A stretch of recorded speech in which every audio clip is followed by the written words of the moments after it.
Meu nome é Carolina e o que vou contar vai mudar para sempre o modo como você enxerga a própria família. Há apenas 4 dias, meu filho Pedro e minha nora Laura me empurraram, junto com meu marido Antônio, de um penhasco de 30 metros de altura. Com ossos quebrados e coberta de sangue, ouvi o sussurro desesperado de Antônio. Carol, não se mexa. Finja estar morta. Foi nesse momento que ele revelou um segredo ainda mais horrível. Mas antes de continuar, confira se você já está inscrito no canal e escreva nos comentários. De onde você está assistindo este vídeo? Adoramos saber até onde nossas histórias estão chegando. Por mais de 3 décadas, Antônio e eu construímos o que achávamos ser uma família perfeita em nossa pequena casa no interior. Eu era professora primária, enquanto ele administrava nossa pequena marcenaria, onde criava móveis que faziam qualquer um suspirar de admiração.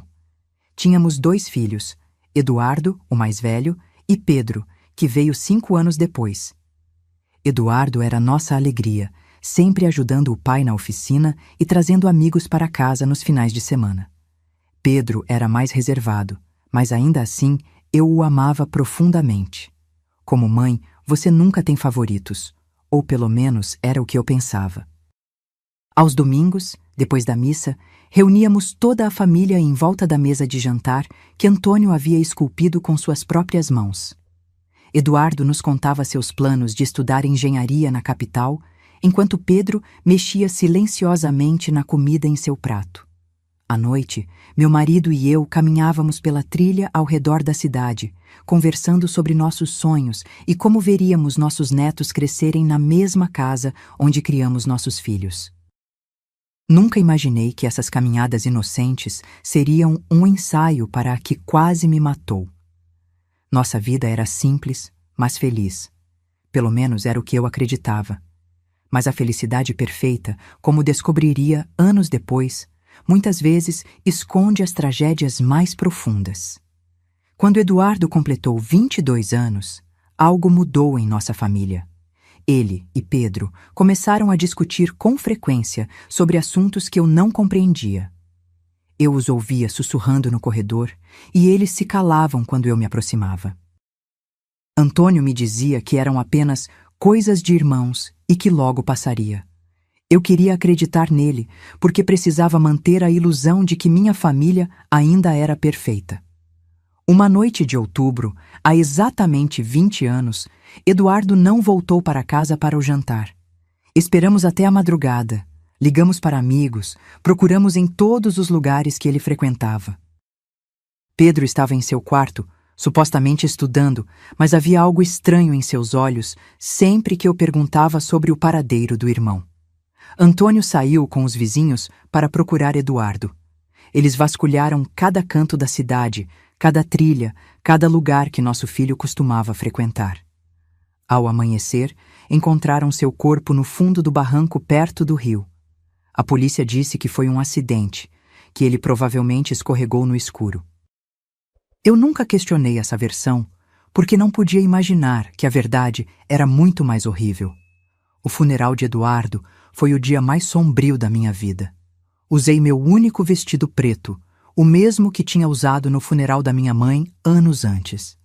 Pedro estava estranhamente calmo para alguém que acabara de perder o irmão mais velho. Enquanto eu chorava sem parar, ele permanecia em silêncio, com uma expressão que agora, pensando bem, me causa arrepios.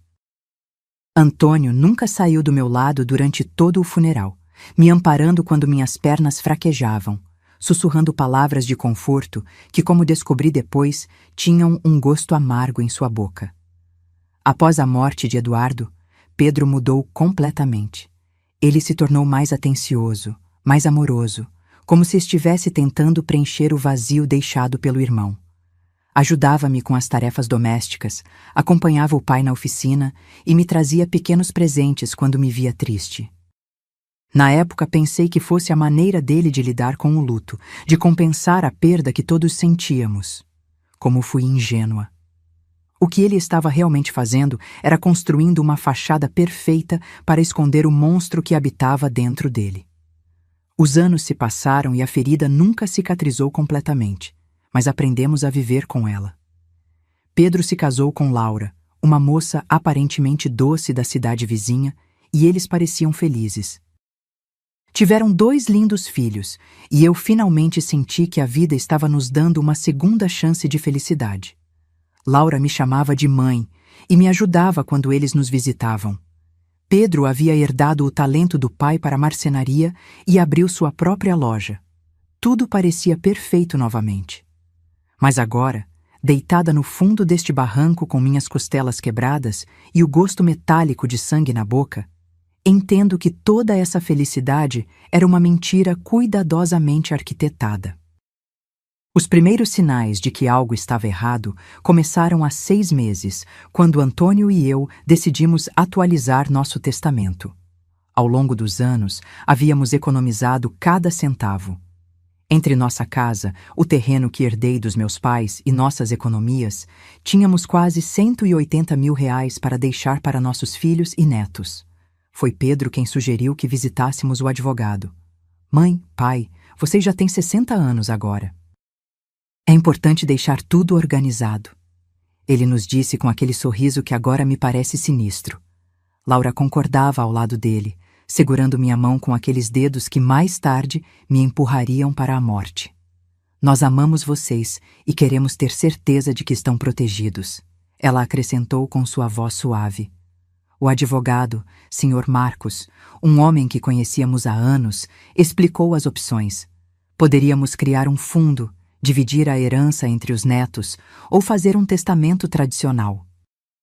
Pedro insistiu em ser nomeado junto com Laura como nossos únicos herdeiros, argumentando que eles fariam a distribuição justa aos netos. Além disso, ele disse, vocês vão precisar de nós quando ficarem mais velhos. É melhor que tenhamos acesso aos recursos para cuidar de vocês adequadamente. Algo em seu tom me deixou desconfortável, mas Antônio pareceu convencido. Meu marido, que sempre foi mais confiante do que eu, aceitou a proposta sem muita resistência. Tive minhas dúvidas, especialmente porque me lembrei de como Eduardo sempre falava sobre nos ajudar financeiramente na velhice. Meu filho mais velho tinha planos e sonhos de cuidar de nós, mas Eduardo se foi, e Pedro era nosso único filho vivo. Assinamos os papéis numa tarde de terça-feira. Laura usava um vestido verde claro e me deu um grande abraço depois da cerimônia.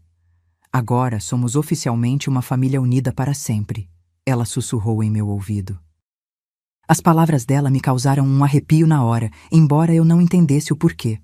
Naquela noite, enquanto preparava o jantar, não conseguia me livrar da sensação de que havia cometido um terrível erro. As semanas seguintes foram estranhas. Pedro e Laura começaram a nos visitar com mais frequência, mas suas visitas tinham um tom diferente. Eles não vinham mais apenas para passar tempo conosco. Sempre tinham sugestões sobre como deveríamos melhorar a casa, que investimentos deveríamos fazer ou que seguros de vida deveríamos contratar. Mãe, vocês deveriam pensar em vender essa casa grande e se mudar para um lugar menor, Laura comentou enquanto examinava nossos móveis com olhos calculistas. Poderíamos ajudá-los a encontrar um apartamento confortável na cidade. Mas eu amava a nossa casa. Cada canto guardava uma memória. Cada quarto contava uma história dos nossos 35 anos de casamento. A cozinha onde eu tinha preparado milhares de refeições para minha família. A oficina onde Antônio criava suas obras-primas. O quintal onde nossos filhos e netos haviam brincado. Eu não conseguia imaginar minha vida em outro lugar. Quando expressei isso a eles, vi um brilho de irritação nos olhos de Pedro que me congelou até os ossos. Mãe, você está sendo irracional. Ele disse em um tom que nunca havia usado comigo antes. Esta casa é grande demais para 2 pessoas da idade de vocês. Se você cair da escada ou algo acontecer, não conseguiremos chegar a tempo para ajudar. Laura concordou vigorosamente.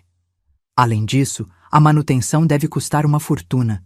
Seria muito mais inteligente vender agora, enquanto o mercado imobiliário está em alta, e se mudar para algo mais adequado para a idade de vocês.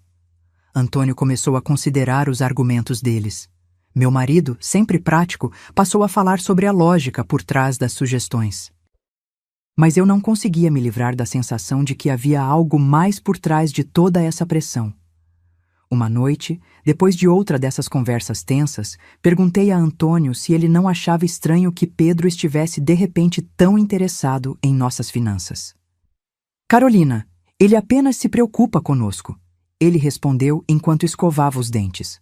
Talvez devêssemos considerar as sugestões dele. Não somos tão jovens como antes.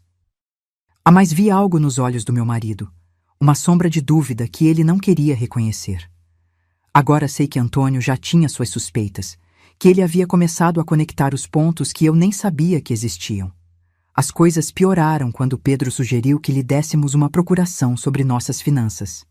É apenas por precaução, ele explicou enquanto Laura preparava chá em nossa cozinha como se fosse a dona do lugar. Se um de vocês ficar doente ou tiver algum problema de saúde, podemos gerenciar seus assuntos sem complicações legais. A maneira como ele disse isso, tão naturalmente, tão logicamente, quase me convenceu. Mas havia algo na insistência dele que me deixava nervosa. Não consegui dormir naquela noite. Fiquei acordada olhando para o teto, ouvindo a respiração de Antônio ao meu lado, tentando entender por que me sentia tão inquieta. No dia seguinte, decidi ligar para minha irmã Júlia para pedir conselhos. Júlia sempre foi mais perspicaz do que eu, mais desconfiada das intenções das pessoas. Quando contei a ela sobre a pressão de Pedro, ela ficou em silêncio por um longo momento. Carolina, ela finalmente disse, não acha estranho que Pedro esteja tão ansioso para controlar o seu dinheiro? Quero dizer, ele tem o próprio negócio, está bem financeiramente.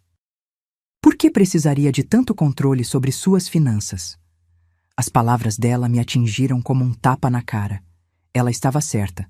Pedro nunca pareceu ter problemas financeiros, nunca pediu dinheiro emprestado, nunca mostrou sinais de precisar da nossa ajuda financeira.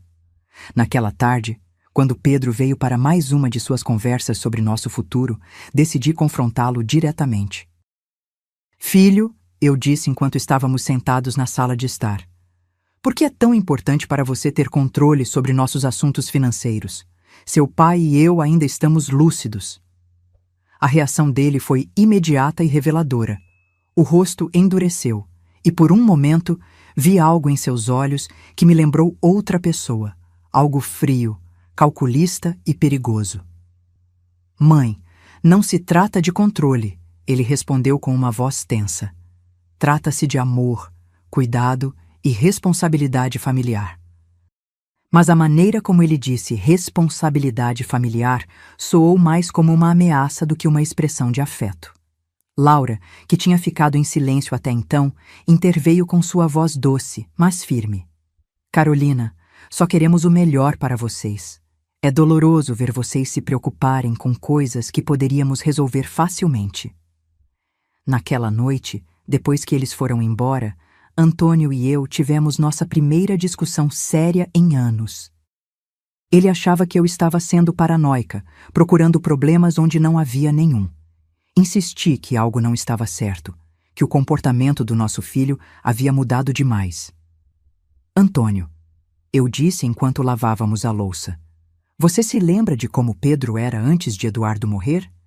Ele era diferente, mais distante, mais... não sei como explicar, mas havia algo nele que me assustava. Meu marido parou de lavar o prato em suas mãos e me encarou com atenção. Em seus olhos, vi algo que não tinha visto antes, reconhecimento. Carolina, ele disse com uma voz muito baixa. Há coisas sobre a morte de Eduardo que nunca te contei. Meu coração disparou como se quisesse sair do meu peito.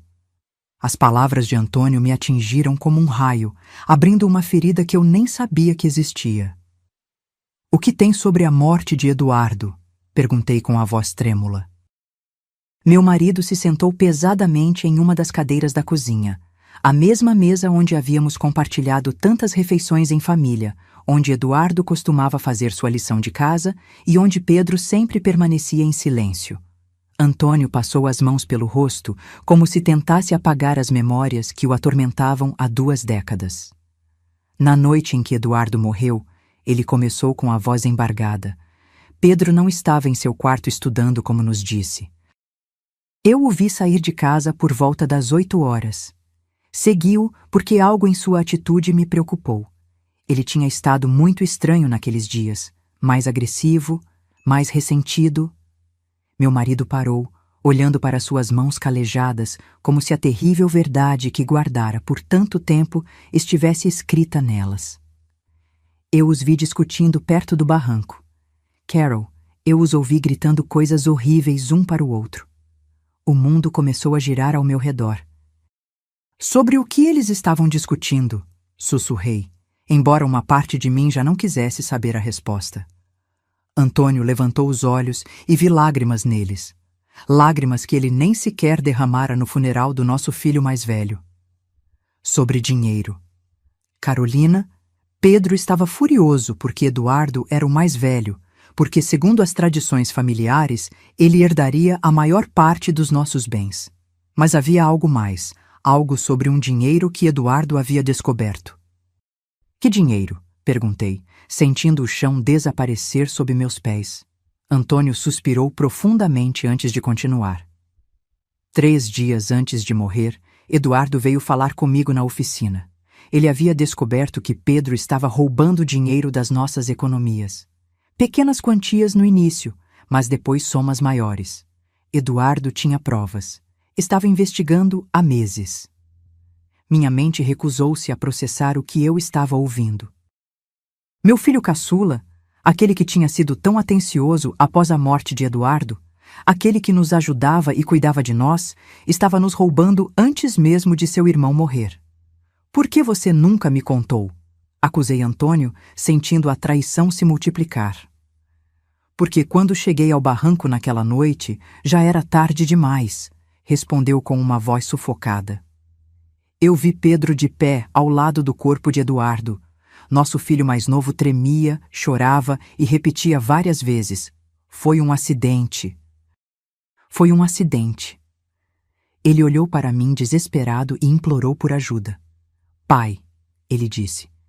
Eduardo tropeçou quando tentou me agredir. Eu só me defendi e ele perdeu o equilíbrio. Lágrimas escorriam pelo meu rosto incontrolavelmente. "Mas você acreditou nele?" murmurei, embora já soubesse a resposta. Antônio assentiu lentamente com uma expressão de culpa que o assombrava há décadas. Ele era meu filho, Carolina. Meu filho mais novo pedindo ajuda e Eduardo já estava morto. Eu não podia trazer um de volta à vida destruindo o outro. Pensei que fosse realmente um acidente, que Pedro tinha aprendido a lição, que se tornaria um homem melhor depois disso. "E o dinheiro roubado?" perguntei, precisando saber cada detalhe desse pesadelo. Pedro prometeu que o devolveria pouco a pouco, que tinha pegado o dinheiro para investir em um negócio que deu errado. Jurou que nunca mais faria algo assim. E eu acreditei nele, Carolina. Deus me perdoe. Acreditei nele porque precisava acreditar que meu filho não era um assassino. Levantei-me da mesa, cambaleando, segurando-me na parede para não cair.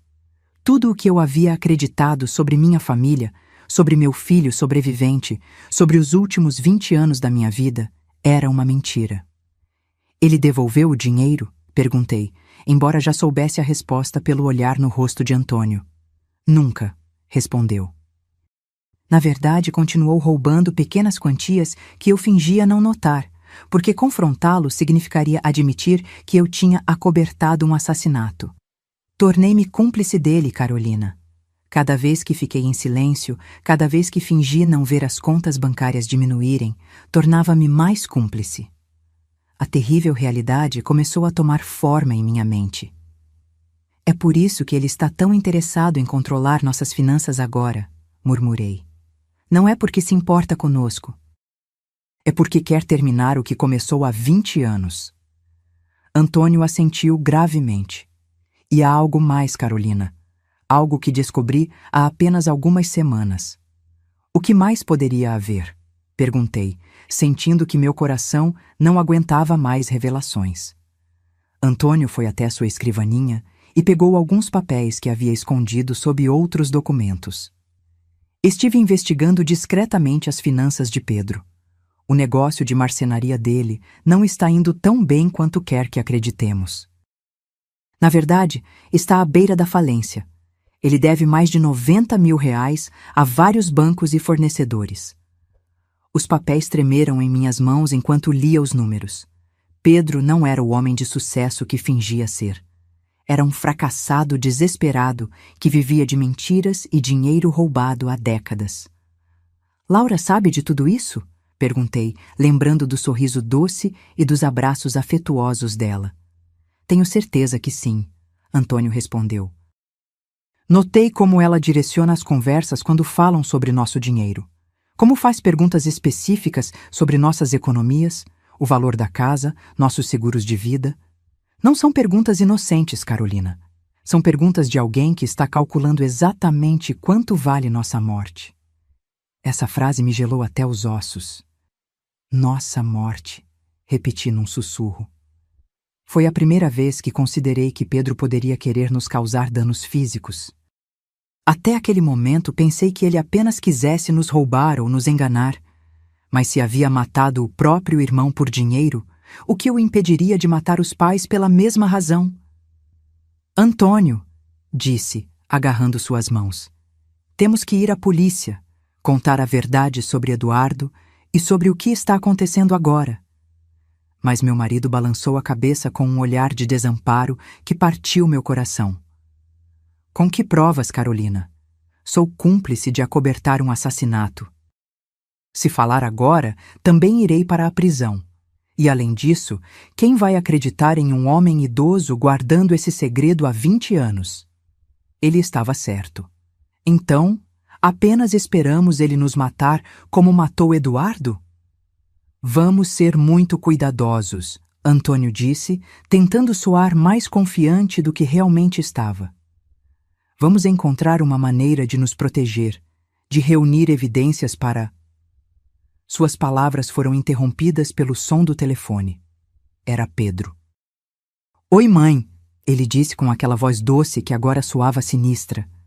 Laura e eu estávamos pensando, e achamos que seria lindo celebrar o aniversário de casamento de vocês com algo especial. Que tal levarmos vocês para aquela cachoeira de que vocês tanto falam no próximo fim de semana? Poderíamos fazer uma trilha em família, tirar fotos e ter um dia perfeito juntos. Meu sangue gelou. Olhei para Antônio, que ouviu a conversa e tinha o mesmo olhar de terror no rosto. Essa é uma ideia muito doce, filho, consegui responder com voz trêmula. Mas deixe-nos pensar sobre isso e retornaremos amanhã. Depois de desligar, Antônio e eu nos olhamos em silêncio, sabendo que tínhamos acabado de receber um convite para nossa própria execução. A cachoeira, murmurei. Ele vai nos levar para a cachoeira para nos matar e fazer parecer um acidente. Antônio assentiu gravemente. A cachoeira ficava no final de uma trilha íngreme, com vários pontos perigosos ao longo do caminho. O local perfeito para um acidente trágico.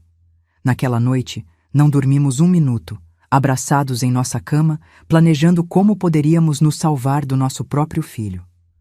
Os dias seguintes foram um pesadelo de terror e fingimento. Antônio e eu tivemos que agir como se nada tivesse acontecido quando Pedro e Laura vieram nos visitar, sorrindo quando falavam sobre o passeio à cachoeira, concordando quando nos contavam empolgados que seria um ótimo momento em família. Mas por dentro, cada fibra do meu ser gritava de medo. Eu sabia que estava olhando nos olhos dos assassinos do meu filho mais velho e que agora planejavam fazer o mesmo comigo e com meu marido. Laura chegou na tarde de quarta-feira com uma sacola de compras e aquele sorriso radiante que agora parecia a careta de um demônio. Carolina, querida, disse, me abraçando com aqueles braços que logo me empurrariam para a morte. Comprei alguns suprimentos para nossa aventura na cachoeira. Sanduíches, água, frutas, tudo o que precisaremos para o piquenique. Ela me mostrou o conteúdo da sacola como se fosse uma criança empolgada, mas eu só conseguia pensar em como cada um daqueles itens poderia ser usado para acobertar nosso assassinato. Também trouxe minha nova câmera, acrescentou, puxando uma câmera digital cara. Quero capturar cada momento deste dia especial. Serão fotos que guardaremos para sempre. A ironia das palavras dela me deu náuseas. A única foto que ela tiraria seria dos nossos corpos quebrados no fundo de algum penhasco, se alguém nos encontrasse. Pedro apareceu atrás dela carregando uma mochila de caminhada nova.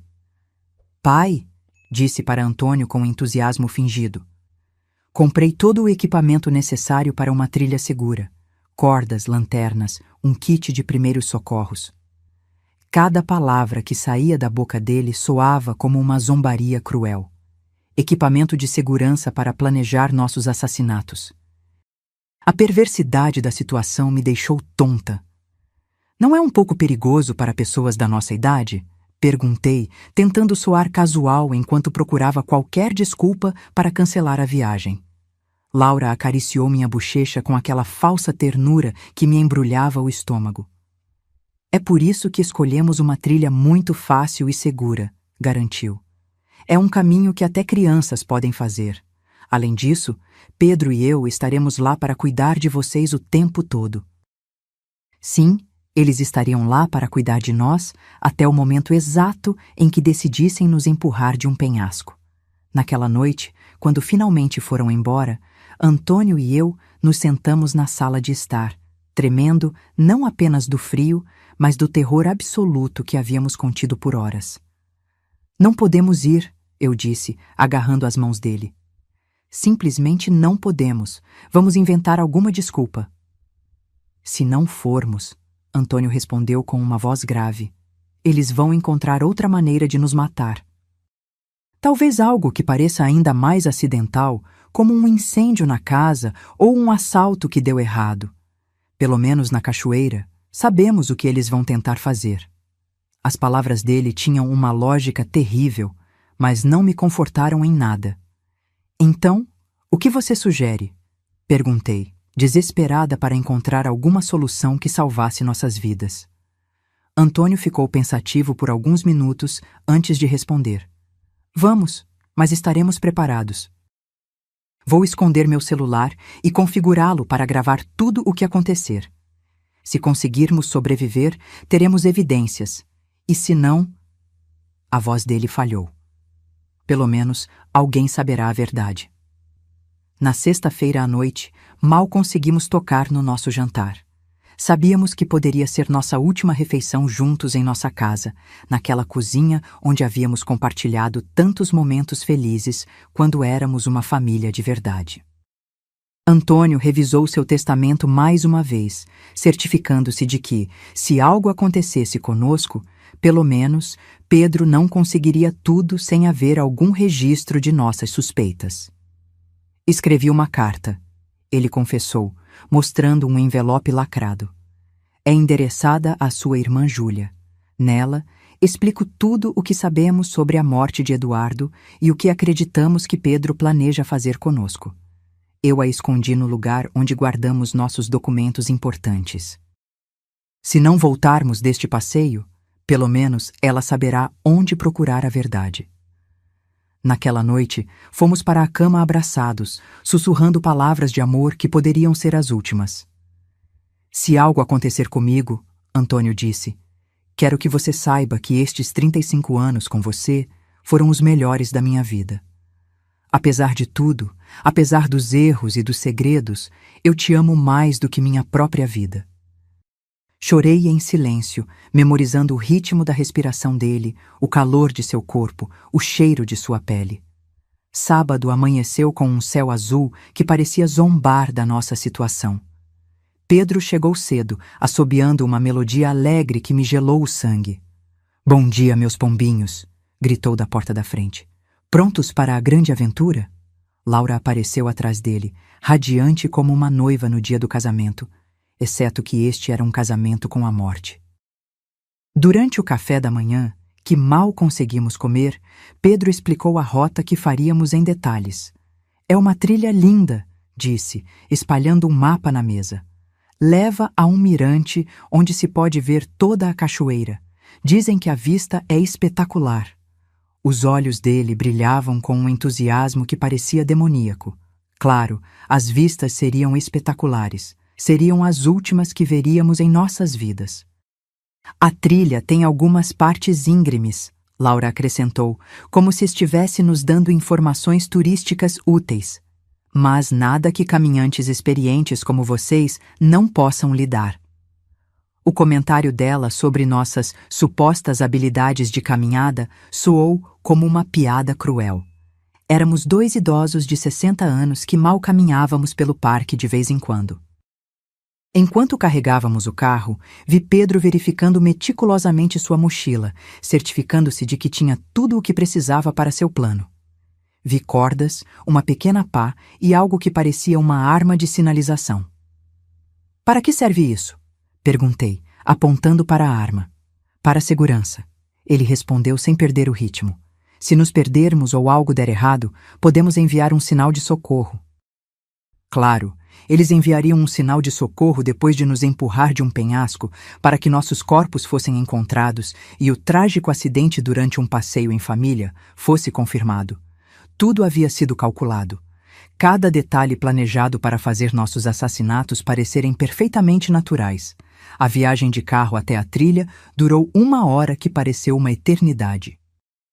Laura colocou música animada e cantarolava junto com as canções como se estivéssemos realmente indo para um divertido passeio em família.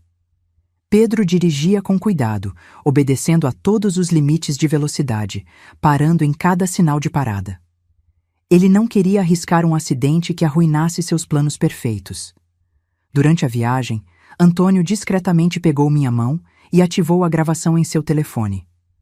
Tudo o que acontecesse a partir daquele momento seria registrado. Se conseguíssemos sobreviver, teríamos provas. Se não, pelo menos a verdade não morreria conosco. Quando finalmente chegamos ao início da trilha, meu coração batia tão forte que pensei que ele sairia do meu peito. O lugar era lindo, com árvores altas e o som da cachoeira ao longe.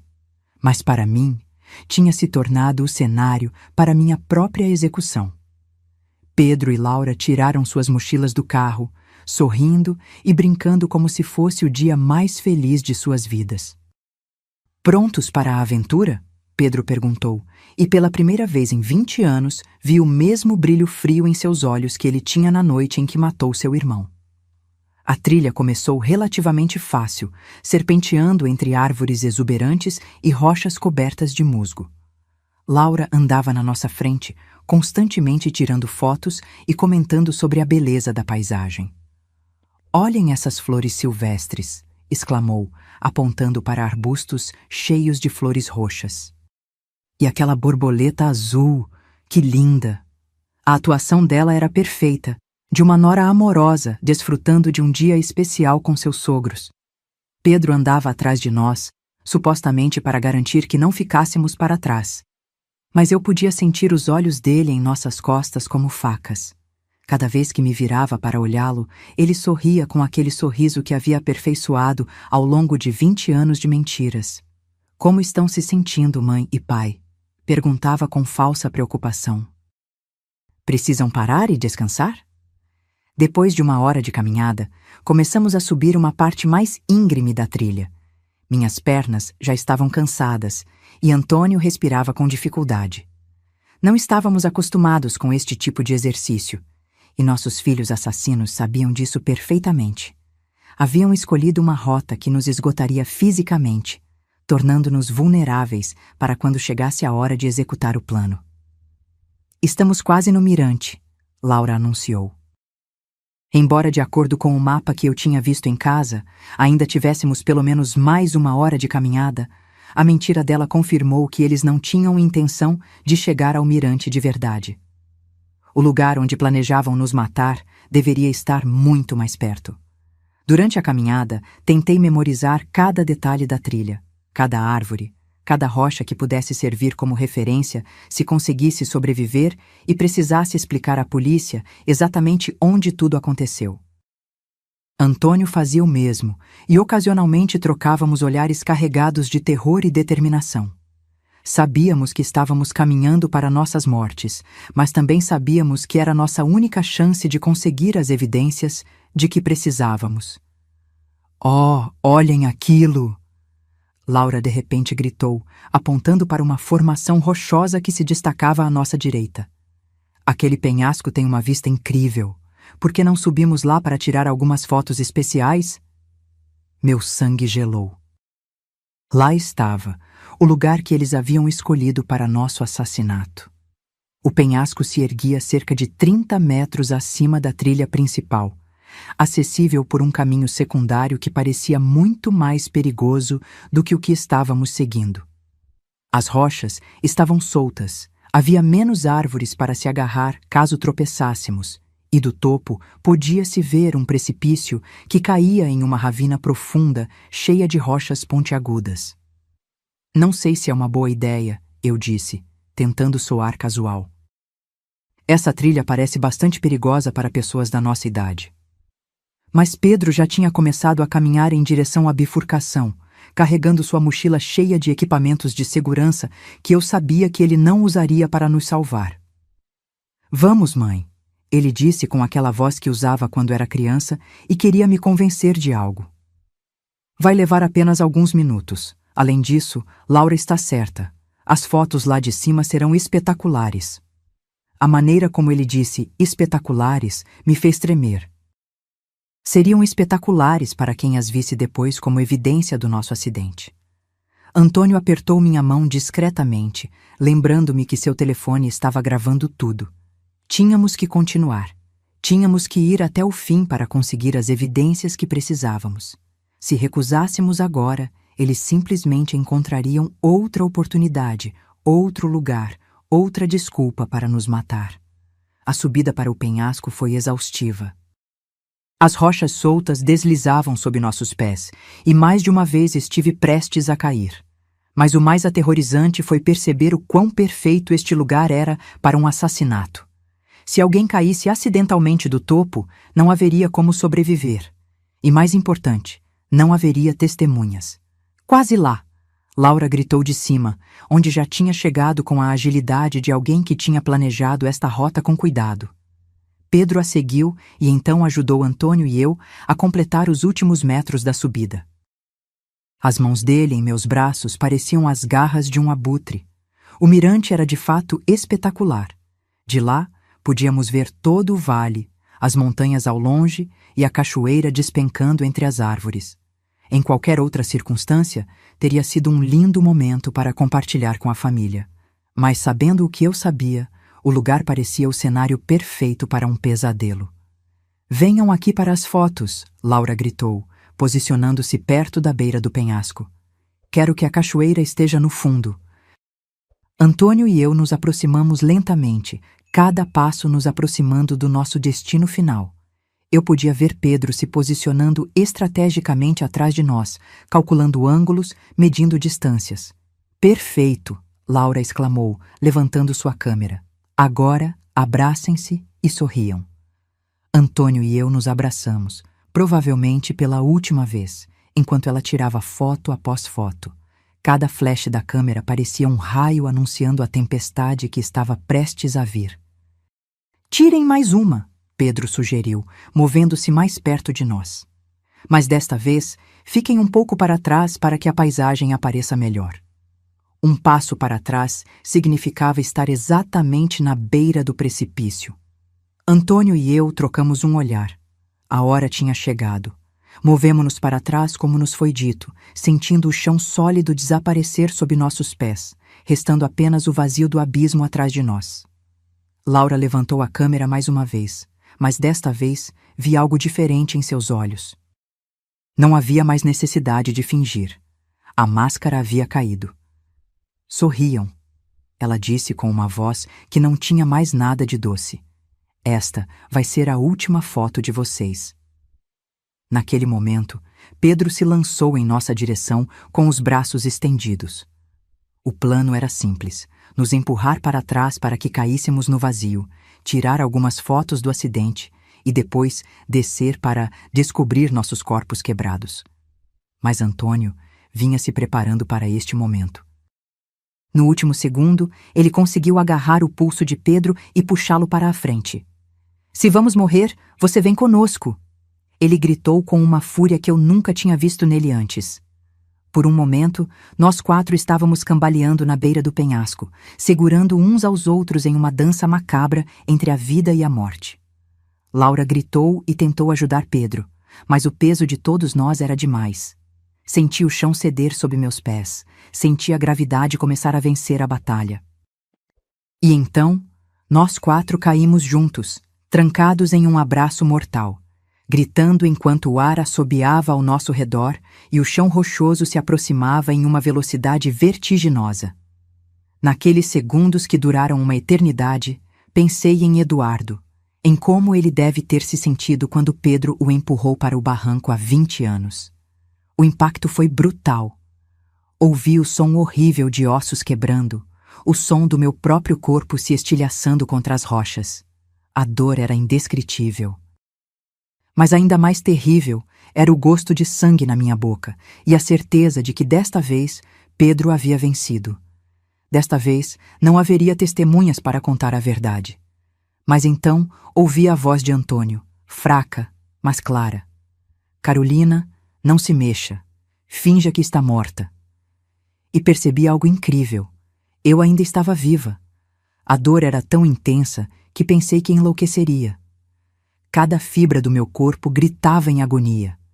Senti sangue escorrendo pelo meu rosto e algo molhado e pegajoso encharcando minhas roupas. Mas a voz de Antônio ecoou em meus ouvidos como um comando divino. Finja que está morta. Com uma força de vontade que eu não sabia que possuía, permaneci completamente imóvel, controlando até mesmo minha respiração para que fosse imperceptível. A poucos metros de distância, podia ouvir os gemidos de dor de Pedro e Laura. Eles também haviam sobrevivido à queda, mas pelos sons que faziam, pareciam estar em pior condição do que nós. Laura, ouvi a voz quebrada do meu filho. Você está bem? A preocupação dele com a esposa me embrulhou o estômago. Este homem, que havia assassinado o próprio irmão e tentado nos matar, ainda era capaz de sentir amor por alguém. Acho que quebrei minha perna, Laura gemeu. Dói tanto, Pedro. E os velhos? A maneira desrespeitosa como ela se referiu a nós confirmou o que eu já sabia. Nunca fomos família para ela. Éramos apenas obstáculos no caminho para o nosso dinheiro. Ouvi um movimento como se Pedro estivesse se arrastando em nossa direção. Meu coração batia tão rápido que tive medo que ele pudesse ouvi-lo. Estão mortos, ele anunciou depois de alguns minutos que pareceram horas. Os 2 estão com os olhos abertos, mas não estão respirando. A mentira dele me encheu de uma estranha esperança. Se ele acreditasse que estávamos mortos, talvez tivéssemos uma chance. Perfeito. Laura sussurrou com uma satisfação que me gelou o sangue. Funcionou exatamente como planejamos. Bem, exceto pela parte em que nós caímos também, Pedro disse com amargura. Pelo menos não teremos que fingir que os amamos mais, ela riu. Nos próximos minutos, que pareceram uma eternidade, Pedro e Laura discutiram a situação. Ambos estavam feridos, mas podiam se mover. O plano agora era se arrastarem até encontrarem um lugar de onde pudessem pedir ajuda e então contar a história de como haviam milagrosamente sobrevivido a um trágico acidente que matou seus pobres sogros. Lembre-se da história, Pedro disse para Laura. Estávamos tirando fotos quando uma rocha se soltou sob os pés do meu pai. Ele tropeçou e, tentando se agarrar, puxou minha mãe com ele. Tentamos ajudar, mas caímos também. É importante que nossas histórias sejam idênticas. Eu sei, Laura respondeu. Já ensaiamos isso 100 vezes. Somos os sobreviventes traumatizados de uma tragédia familiar. Pobres de nós. Perdemos nossos queridos sogros em um acidente horrível. A atuação dela era tão convincente que, se eu não tivesse vivido a verdade, teria acreditado em cada palavra. Gradualmente, as vozes deles se desvaneceram enquanto se arrastavam em direção ao que esperavam ser a salvação. Quando o silêncio finalmente caiu, Antônio sussurrou meu nome tão baixo que mal pude ouvi-lo. Carolina, você está bem? Respondi no mesmo sussurro, confirmando que estava viva, mas terrivelmente ferida. Minha perna esquerda está quebrada. Ele me disse com uma voz sufocada de dor. E acho que tenho algumas costelas fraturadas. E você? Fiz um inventário mental do meu corpo. Senti uma dor aguda no meu braço direito. Minha cabeça latejava como se alguém estivesse martelando-a, e havia definitivamente algo errado com meu ombro, mas eu estava viva, e isso era mais do que eu tinha esperado. Estamos mal, mas estamos vivos, sussurrei. O telefone está gravando, mas não há sinal aqui embaixo. Essa era a parte mais aterrorizante da nossa situação. Estávamos vivos, mas presos no fundo de uma ravina, feridos e sem nenhuma maneira de nos comunicarmos com o mundo exterior. Se ninguém viesse nos procurar, morreríamos ali lentamente de sede, fome ou por causa de nossos ferimentos. Antônio, sussurrei. Antes que seja tarde demais, preciso que você me conte tudo. Tudo o que realmente aconteceu na noite em que Eduardo morreu. Meu marido suspirou profundamente, como se estivesse esperando por este momento há 20 anos. Naquela noite, começou com uma voz trêmula. Eduardo veio me encontrar na oficina. Estava furioso. Tinha papéis nas mãos, extratos bancários. Ele me mostrou evidências de que Pedro vinha roubando dinheiro das nossas contas há meses. Pequenas quantias no início, depois somas maiores. Eduardo vinha investigando porque tinha notado discrepâncias em nossas economias. A dor física se misturou com a dor emocional enquanto eu ouvia a verdade que tinha sido escondida por décadas. Eduardo queria confrontar Pedro naquela mesma noite. Antônio continuou. Tentei acalmá-lo, convencê-lo a esperar até o dia seguinte, mas ele estava determinado. Disse que não conseguiria dormir sabendo que seu irmão mais novo estava nos roubando. E você o seguiu? Perguntei, embora já soubesse a resposta. Segui porque estava com medo do que poderia acontecer. Conhecia o temperamento de Eduardo quando ficava com raiva. E também tinha notado algo estranho sobre Pedro ultimamente. Uma frieza que me causava arrepios. Quando cheguei ao barranco, Antônio continuou. Encontrei-os gritando um com o outro. Eduardo tinha os papéis na mão, acenando com eles no rosto de Pedro. Você é um ladrão, gritava. Está roubando dos nossos próprios pais. Pedro negou tudo. Disse que Eduardo estava louco, que estava inventando coisas. Meu coração acelerou enquanto imaginava a cena. Meus 2 filhos se enfrentando no escuro, um acusando o outro de traição. O que aconteceu depois? Perguntei com um fio de voz. Antônio parou por um longo tempo antes de continuar. Eduardo disse que se ele não devolvesse o dinheiro e confessasse tudo para nós, ele mesmo nos contaria a verdade. Pedro ficou furioso. Gritou que Eduardo sempre tinha sido o favorito, que ele sempre tinha tido tudo fácil, que era a hora de as coisas mudarem. E então, a voz de Antônio falhou. Pedro empurrou Eduardo. Não foi um acidente. Ele o empurrou com toda a força, deliberadamente. Lágrimas escorreram pelo meu rosto, misturando-se com o sangue dos meus ferimentos. Por que você nunca me contou a verdade? Sussurrei. Antônio suspirou profundamente. Porque quando cheguei onde Pedro estava, ele chorava, tremia, repetindo várias vezes que tinha sido um acidente, que não tinha intenção. Implorou para que eu não te contasse nada, que ele não podia te perder também. Mas você sabia que era uma mentira, murmurei com o coração partido.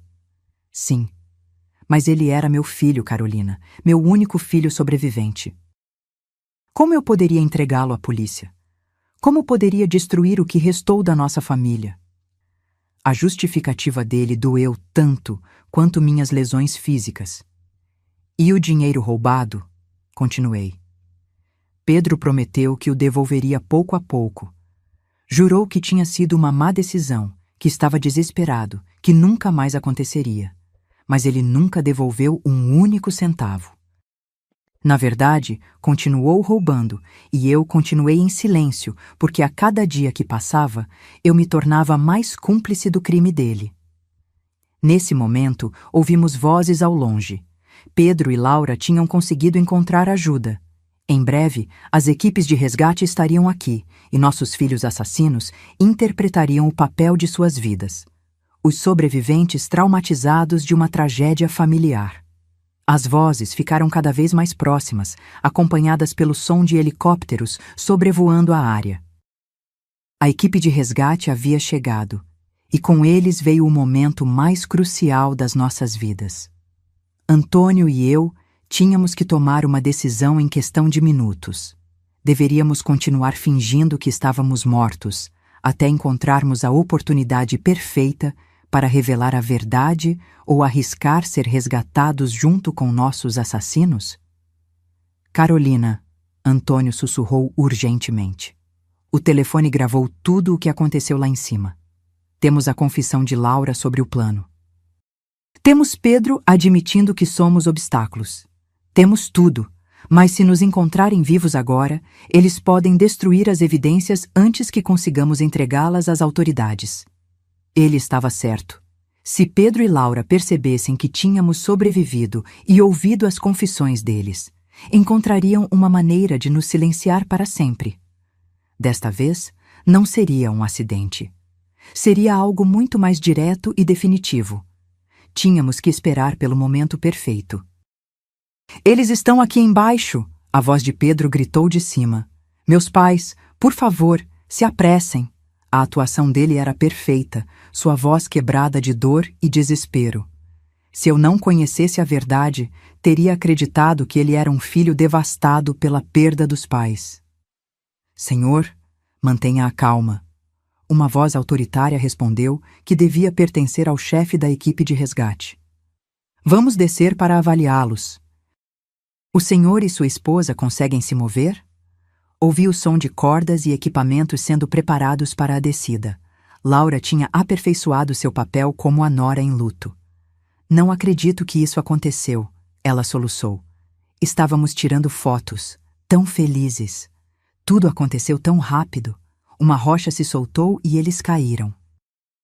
Cada palavra era uma facada no meu coração, porque eu sabia que ela repetiria essas mesmas frases para a polícia, para a mídia, para qualquer um que quisesse ouvir a versão dela dos acontecimentos. Os socorristas começaram a descer. Eu podia ouvir as vozes deles se aproximando, o som das botas contra a rocha, o tilintar dos equipamentos. Antônio apertou discretamente minha mão, lembrando-me que tínhamos que manter a atuação, não importa o que acontecesse. Eles estão aqui, um dos socorristas gritou ao nos encontrar. Temos 2 pessoas no fundo da ravina. Ele se aproximou e começou a nos examinar. Mantive meus olhos fechados e minha respiração tão rasa que era quase imperceptível. Senti as mãos dele procurando um pulso no meu pescoço, o ouvido dele perto da minha boca, tentando detectar respiração. Este ainda tem pulso fraco, anunciou, referindo-se a Antônio. A mulher? Não tenho certeza. Preciso da equipe médica aqui embaixo imediatamente. Meu coração acelerou. O plano estava funcionando.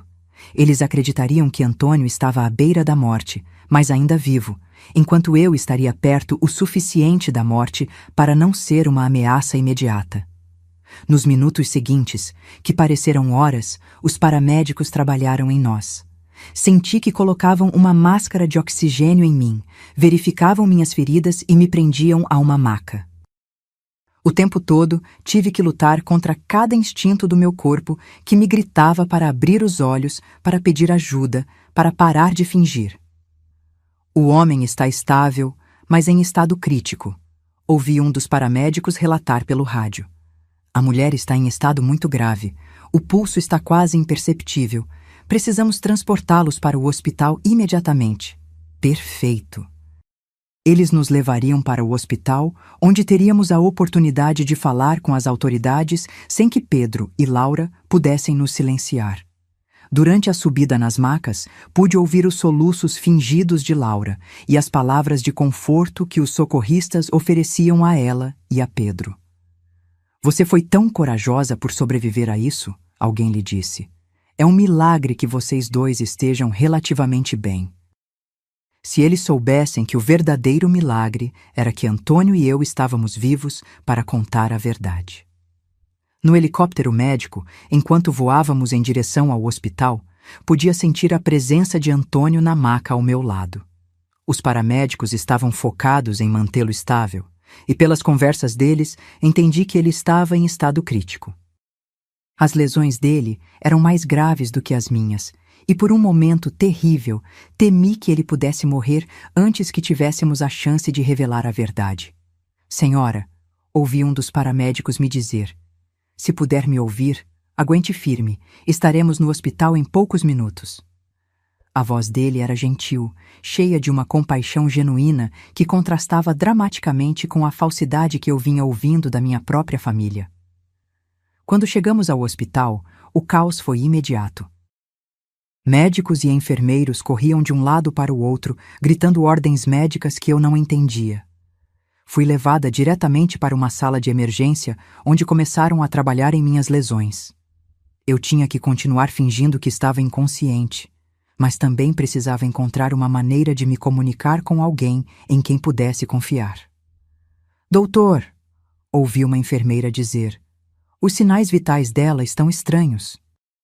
O pulso está mais forte do que esperaríamos para alguém na suposta condição dela. Meu coração disparou. Eles tinham me descoberto. Eu era uma atriz tão ruim que meu próprio corpo estava me traindo. O médico murmurou. Acontece às vezes em casos de trauma extremo. O corpo tem maneiras misteriosas de se agarrar à vida. Vamos manter um controle rigoroso sobre a paciente. As próximas horas serão cruciais. Fizemos tudo o que podíamos. Laura fez um som que era supostamente um soluço de dor, mas para mim soou como um suspiro de alívio. Podemos vê-los? Pedro perguntou. Apenas por alguns minutos. Precisamos nos despedir caso algo aconteça. O médico concordou e logo ouvi passos se aproximando da minha cama. Era o momento mais perigoso de todos. Eu tinha que convencer meu filho assassino de que eu estava realmente morrendo. Senti a presença de Pedro ao lado da minha cama. A mão dele tocou a minha, e tudo o que pude fazer foi não puxar minha mão imediatamente. Mãe, ele sussurrou. Se puder me ouvir, quero que saiba que te amo. Sinto muito por isso ter acontecido. As palavras dele eram mel envenenado, doce na superfície, mas mortal em sua essência. Laura se aproximou do outro lado. Carolina, querida, murmurou. Você tem sido como uma mãe para mim. Nunca vamos esquecer você. Mentira. A única razão pela qual eles não me esqueceriam era porque teriam que viver com o conhecimento de que tinham me assassinado. Mas então Pedro se inclinou mais perto do meu ouvido e sussurrou algo que me gelou o sangue. Espero que tenha aprendido a lição, mãe. Você nunca deveria ter feito tantas perguntas sobre nossas finanças. Algumas verdades são melhores deixadas enterradas, assim como Eduardo. Naquele momento, soube que nosso plano tinha funcionado. Pedro tinha acabado de confessar, e embora eu não tivesse como gravar, havia uma enfermeira na sala que tinha ouvido cada palavra. O sussurro de Pedro ecoou em meus ouvidos como uma confissão direta de sua culpa. Ele tinha mencionado Eduardo. Tinha admitido que algumas verdades deveriam permanecer enterradas. E mais importante, tinha reconhecido que nossas perguntas sobre finanças tinham sido a razão para nosso acidente. Mas eu precisava de mais do que isso. Precisava de uma confissão completa, que não pudesse ser mal interpretada ou negada depois. A enfermeira que tinha ouvido o comentário, uma jovem mulher chamada Marina, segundo sua identificação, havia congelado ao lado do monitor de sinais vitais. Vi através das minhas pálpebras semicerradas enquanto os olhos dela se arregalavam de surpresa e horror. Ela tinha ouvido algo que não deveria ter ouvido, e sua expressão me disse que entendia as implicações daquelas palavras perfeitamente.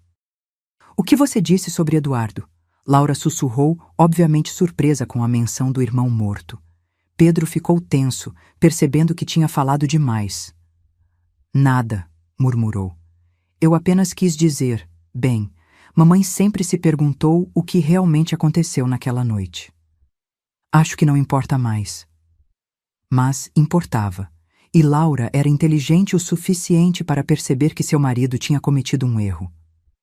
Pedro, ela disse com uma voz tensa, vamos, os médicos precisam de espaço para trabalhar. Eu podia sentir a tensão entre eles, a compreensão mútua de que tinham falado demais no lugar errado. Depois que eles saíram, a enfermeira Marina se aproximou da minha cama. Senhora, ela sussurrou tão baixo que mal pude ouvi-la. Sei que pode me ouvir. O que acabei de ouvir não é normal. Se está em perigo, precisa me dizer de alguma forma. A voz dela tinha uma urgência que me encheu de esperança. Alguém mais tinha começado a suspeitar. Muito lentamente, quase imperceptivelmente, movi meu dedo indicador. Foi o menor movimento possível, mas Marina o notou imediatamente. Meu Deus, ela sussurrou. Ela está fingindo estar inconsciente. Movi meu dedo novamente, desta vez 2 vezes. Sim, escute, ela disse, inclinando-se ainda mais perto. Vou fingir que estou verificando seus monitores. Se está em perigo por causa daquelas pessoas que acabaram de sair, mova seu dedo 3 vezes. Sem hesitar, movi meu dedo 3 vezes. Marina ofegou. Eles fizeram isso com a senhora? Mais 3 movimentos. A enfermeira se afastou da minha cama e fingiu verificar minha IV enquanto processava o que tinha acabado de descobrir. Eu podia ver na expressão dela que estava lutando com a decisão do que fazer. Finalmente, ela se aproximou de mim novamente. Vou falar com o médico responsável, sussurrou. Mas preciso que continue fingindo até que possamos protegê-la. A senhora entende? Movi meu dedo uma vez. Os minutos seguintes foram agonizantes. Marina saiu do quarto e fiquei sozinha, esperando e rezando para que ela acreditasse na minha história e tomasse as ações certas. Finalmente, ouvi passos se aproximando. Era Marina acompanhada por um homem mais velho que devia ser o médico-chefe e, surpreendentemente, 2 policiais. Senhora, o médico disse com uma voz baixa.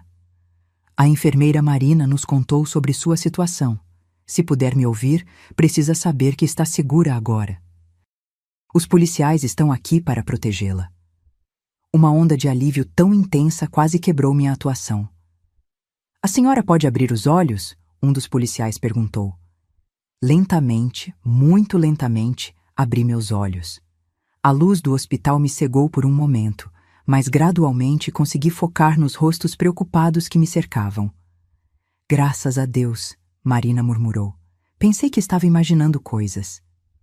Senhora, disse o policial, um homem de meia idade com uma expressão séria.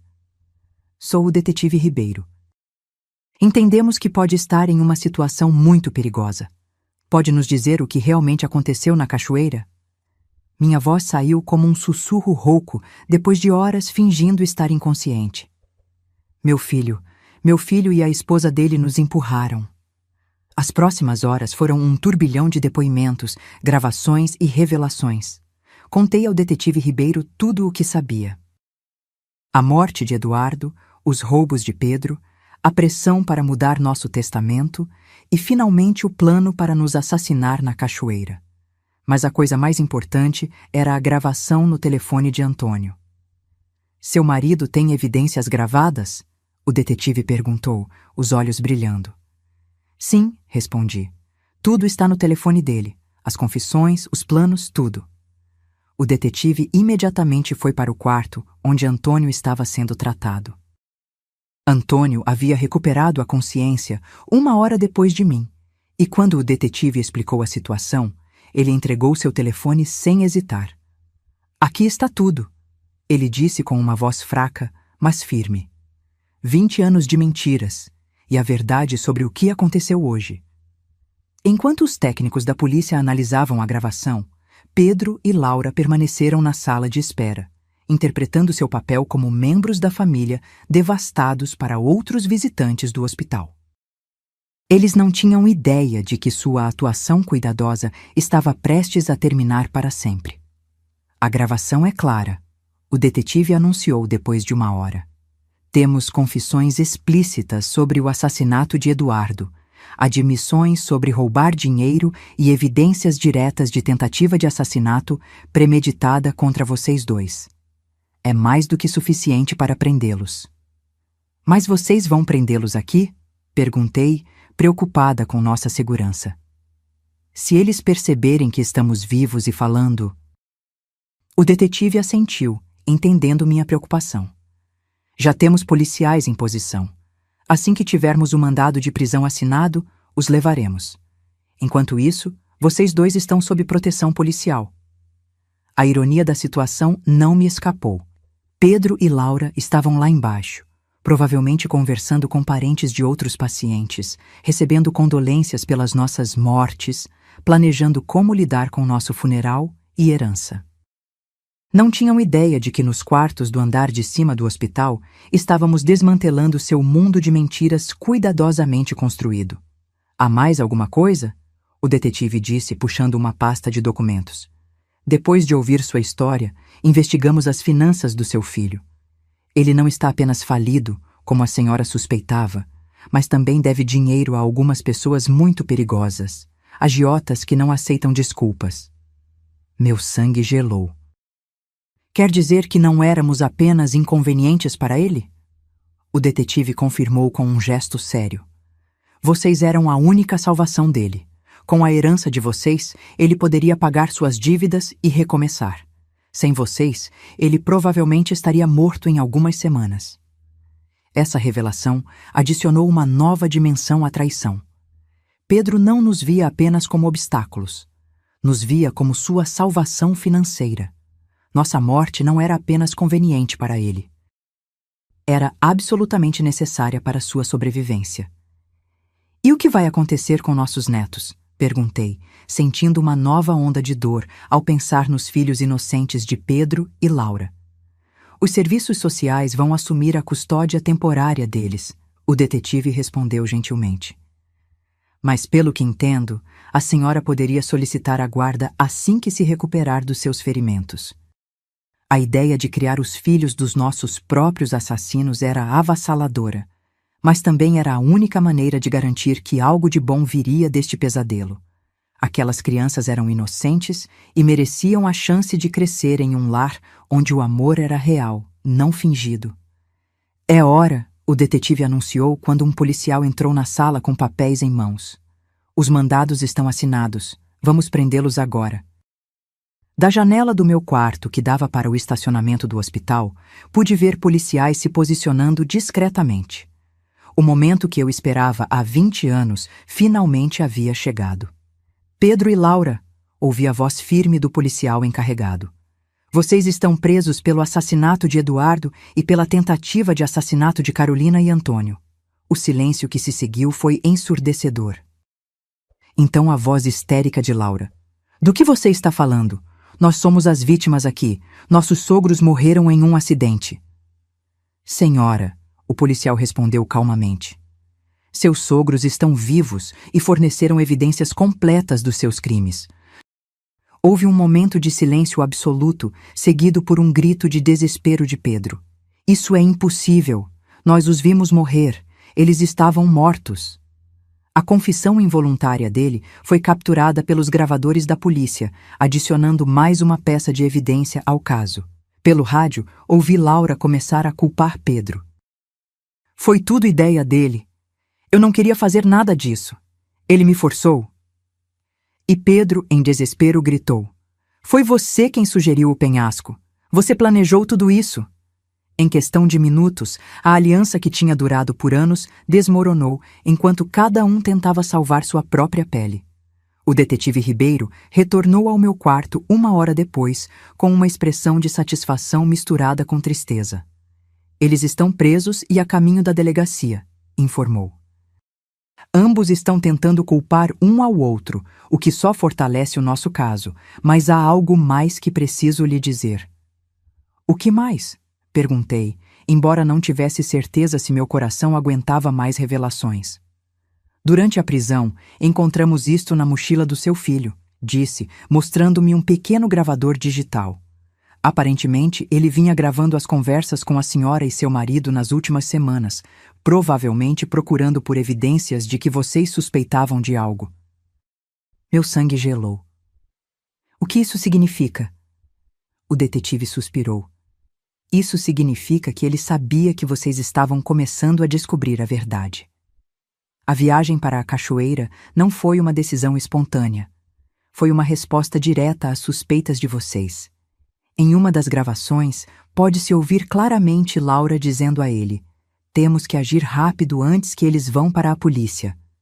A profundidade do planejamento e a frieza do cálculo me tiraram o fôlego. Eles não tinham apenas planejado nos matar. Tinham monitorado nossas conversas, avaliando o nível de perigo que representávamos para eles. Éramos ratos em um labirinto, e eles eram os cientistas observando cada um dos nossos movimentos. Há mais uma coisa, o detetive continuou, que descobrimos na investigação das finanças dele. Seu filho não apenas devia dinheiro a agiotas perigosos, mas também havia falsificado a sua assinatura em vários documentos, tentando acessar suas contas bancárias. Se vocês tivessem morrido naquela cachoeira, ele teria tido acesso imediato a todos os seus recursos. Cada nova revelação era como outra facada. Meu próprio filho não apenas tinha planejado me assassinar, ele vinha me roubando ativamente, falsificando minha assinatura e violando cada princípio de confiança familiar que eu tinha tentado incutir nele.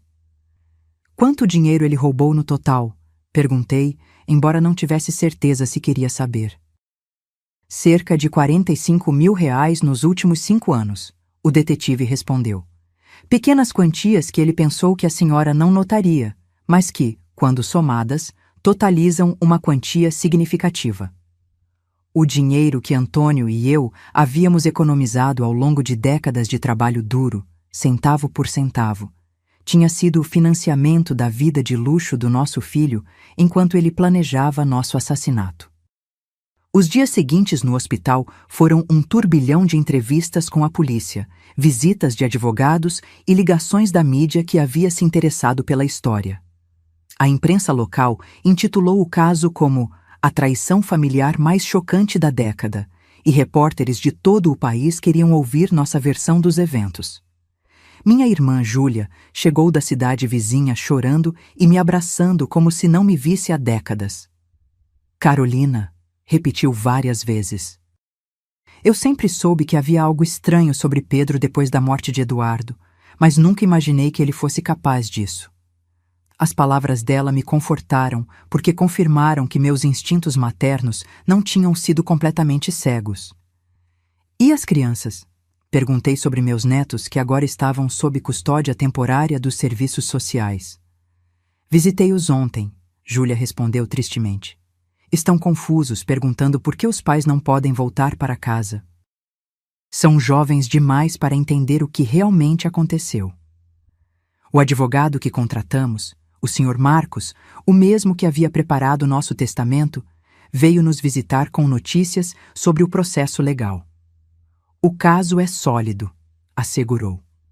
Com as gravações, as confissões durante a prisão e todas as evidências financeiras, é quase impossível que escapem de condenações significativas. Mas então ele acrescentou algo que me gelou até os ossos.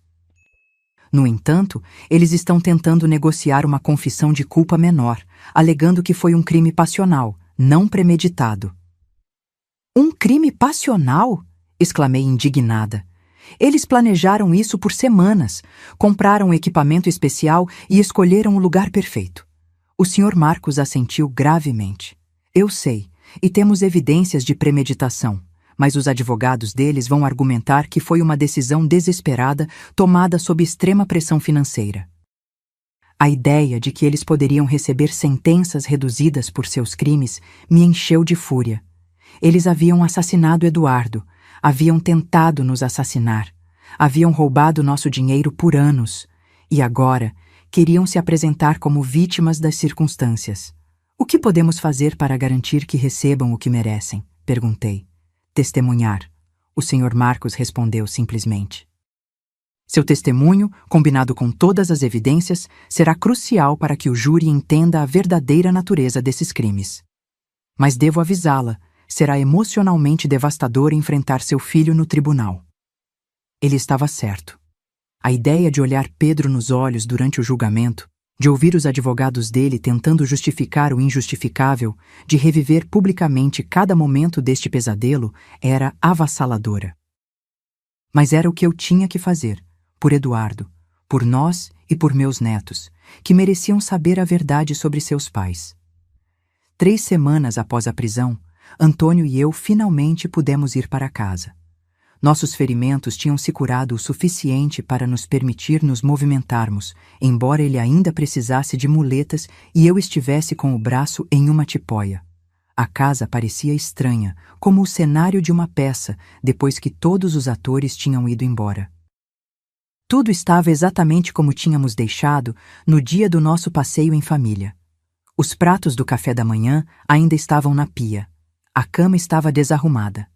As flores que Pedro tinha me trazido naquela semana ainda estavam na mesa da cozinha, agora murchas e mortas. Era como se o tempo tivesse parado no momento em que nossas vidas normais terminaram para sempre. Você acha que seremos felizes de novo? Perguntei a Antônio naquela primeira noite de volta, enquanto estávamos deitados em nossa cama familiar. Ele me abraçou com seu braço não ferido e suspirou profundamente.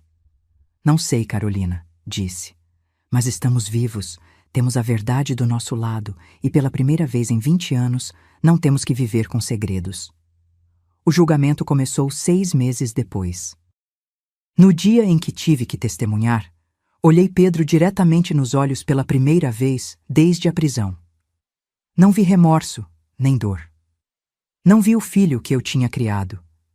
Vi um estranho frio e calculista que tinha se disfarçado como meu filho por décadas. Quando terminei meu testemunho, depois de recontar cada detalhe horrível da nossa experiência, me dirigi a ele diretamente do banco das testemunhas. Pedro, não sei quem você é, mas você não é mais meu filho. Meu filho morreu na noite em que você matou Eduardo, e o que tem vivido no lugar dele por 20 anos é um monstro que eu, sem saber, ajudei a criar. O júri deliberou por 3 dias antes de encontrar Pedro culpado de assassinato em 1º grau pela morte de Eduardo e tentativa de assassinato em 1º grau pelo que ele fez conosco. Laura recebeu a mesma condenação como cúmplice. Ambos foram sentenciados à prisão perpétua sem possibilidade de liberdade condicional. Agora, 1 ano depois, Antônio e eu começamos o processo de adoção formal dos nossos netos. Eles são crianças lindas e inocentes que merecem a chance de crescer sabendo o que é o amor de verdade, não o amor manipulador e tóxico que receberam de seus pais biológicos. A cada noite, quando os coloco para dormir, conto-lhes sobre o tio Eduardo, o irmão que nunca conheceram. Falo sobre a bondade dele, a honestidade, os sonhos que tinha para o futuro. Falo sobre a importância da verdade, mesmo quando dói. Sobre como as mentiras, por menores que sejam, podem crescer até consumir vidas inteiras. Antônio finalmente encontrou paz depois de 2 décadas carregando o peso do segredo. Ele ainda tem pesadelos, acorda no meio da noite chorando e pedindo perdão a Eduardo. Eu o abraço e digo que está tudo bem agora, que não há mais mentiras entre nós. Minha irmã Júlia e seu marido estão sempre por perto, ajudando com as crianças e nos lembrando de que ainda temos uma família, mesmo que não seja a que imaginávamos ter. Às vezes, quando estou sozinha, olho para as antigas fotos de família. Eduardo sorridente, Pedro ao seu lado, ambos tão jovens, tão cheios de possibilidades. Pergunto-me em que ponto tudo deu errado. Em que momento o ressentimento de Pedro se transformou em algo tão sombrio e tóxico que o levou a matar o próprio irmão? Se havia algo que eu poderia ter feito diferente, se eu poderia ter visto os sinais antes que fosse tarde demais. Mas então, me lembro das palavras que a terapeuta me disse. Não podemos mudar o passado, apenas como respondemos a ele. E eu escolho responder com verdade, com amor pelos meus netos, com gratidão por ter sobrevivido para contar esta história. Ontem, visitamos o túmulo de Eduardo pela primeira vez em anos. Levamos os netos conosco, e embora eles não entendessem completamente o que significava, ajudaram a colocar flores na lápide. Contei a eles que o tio Eduardo estava olhando por eles lá de cima, garantindo que crescessem em um lar cheio de amor e honestidade. Enquanto estávamos lá, um vento suave passou por entre as árvores, e por um momento senti como se Eduardo finalmente tivesse encontrado paz. Como se ele soubesse que, depois de 2 décadas, a verdade finalmente veio à tona. Que aqueles que o traíram foram finalmente levados à justiça. Nosso caminho para a cura será longo. Há dias em que a dor da traição é tão forte que mal consigo levantar da cama. Há noites em que acordo gritando, revivendo aqueles momentos terríveis no penhasco. Mas há também momentos de luz. O riso das crianças enchendo novamente nossa casa. O toque reconfortante da mão de Antônio na minha. A certeza de que, por mais quebrada que nossa família esteja, ainda temos uns aos outros. Esta é a lição que aprendi da maneira mais dura possível. Às vezes, aqueles que nos causam os ferimentos mais profundos são os que juraram nos amar. Às vezes, o sangue não é mais grosso que a água. Às vezes, a família que escolhemos, os amigos, os vizinhos que nos apoiaram durante o julgamento, a enfermeira Marina que acreditou em mim quando eu mal podia falar, é mais leal do que aquela em que nascemos. Mas também aprendi que mesmo nas trevas mais profundas, há sempre um caminho para a luz. Que a verdade, por mais dolorosa que seja, sempre encontra um jeito de vir à tona. E que o amor, o verdadeiro amor, não aquela falsificação tóxica que Pedro e Laura fingiam sentir, é a única coisa que pode nos salvar no final. Ontem à noite, enquanto observava Antônio brincando com as crianças na sala de estar, percebi algo importante. Eles nunca conhecerão o terror que vivemos naquele penhasco. Nunca saberão como é ser traído tão profundamente por alguém que você ama. E isso talvez seja a maior vitória de todas. Agora, se você gostou dessa história, já clica nesse próximo vídeo que está aparecendo na tela, porque nele há história de traição e reviravolta como você nunca viu antes.